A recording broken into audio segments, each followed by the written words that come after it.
بسم اللہ الرحمن الرحیم۔ سنن ترمذی، مسند امام احمد روایت ہے عن ابی ہریرہ، جناب ابو ہریرہ رضی اللہ تعالی عنہ سے روایت ہے، قال فرماتے ہیں قال رسول اللہ صلی اللہ تعالی علیہ وسلم، جناب رسول کریم رحمت عالمین صلی اللہ علیہ وآلہ وصحبہ وسلم نے ارشاد فرمایا، لا تکثر الضحک، زیادہ نہ ہنسا کرو۔ ہنسنا جو ہے کھلکھلا کے ہنسنا، کہا لگا کے ہنسنا، اس سے منع کیا گیا ہے، زیادہ نہ ہنسا کرو۔ کیوں؟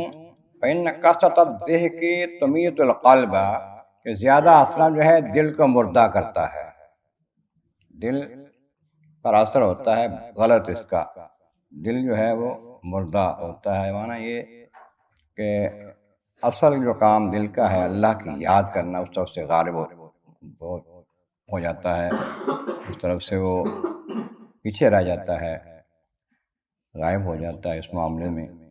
اس واسطے کثرت سے ہنسنا نہیں اچھا۔ اگر کبھی اچھی بات ہو تو مسکرانا ٹھیک ہے، لیکن آواز کے ساتھ کھلکھلا کے ہنسنا یہ ٹھیک نہیں۔ اللہ تبارک و تعالیٰ ہمیں عمل کی توفیق عطا فرمائے۔